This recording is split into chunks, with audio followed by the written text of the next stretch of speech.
There is a battle happening right now between the D.C. Council and Mayor Bowser, and it is all about crime in the district, specifically a piece of legislation that would rewrite D.C.'s criminal code. Yeah, Adam Longo joins us now to break down the details. And Adam, we know that the council and the mayor, they've been going back and forth on this for quite a while. Yeah, quite a while. And there's this war of words that might continue, but the battle over this bill, it's over.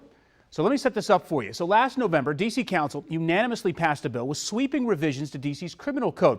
Mayor Bowser said, she didn't like that bill, and she promised to veto it at the start of her new term. So she did that earlier this month. But now, just hours ago, D.C. Council members voted to override the mayor's veto, and now the revised Criminal Code Act is set to take effect.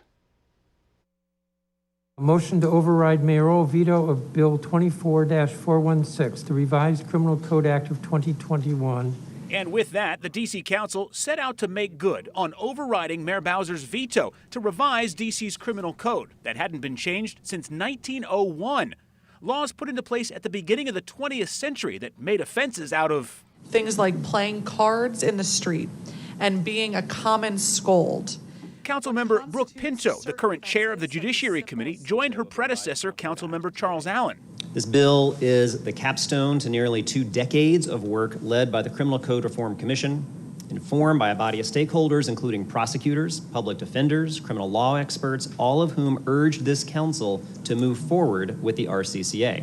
RCCA, the Revised Criminal Code Act. Councilmember Allen calls it a very good bill, a massive upgrade that'll build greater trust, consistency, and transparency in the criminal system. It permits the stacking of charges to account for the unpredictable and chaotic nature of a serious crime to ensure bad actors are held fully accountable.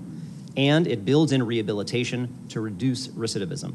When the Revised Criminal Code Act takes effect in October of 2025, it'll eliminate sentencing disparities, give judges the discretion to defer criminal prosecutions of misdemeanors and impose probation instead, and expand a defendant's right to trial by jury. A process that can help us avoid unnecessary, costly, and ultimately self-defeating sentences of incarceration. Council Chairman Phil Mendelson took issue with Mayor Bowser's opposition to revisions of the criminal code after she said it would clog up the courts and not make residents safe. That is irresponsible rhetoric, and it plays into folks like the Freedom Caucus in Congress. Madam Secretary, would you call the road?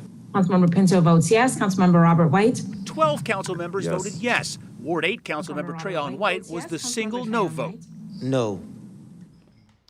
So council members say they're going to use the next 3 years to make improvements to that bill before it takes effect in 2025. Now, just 2 hours ago, D.C.'s police union, they released a statement on the council's override of the mayor's veto saying this, quote, "Every resident should be outraged that the council has weakened the criminal justice system in a way that makes every neighborhood less safe.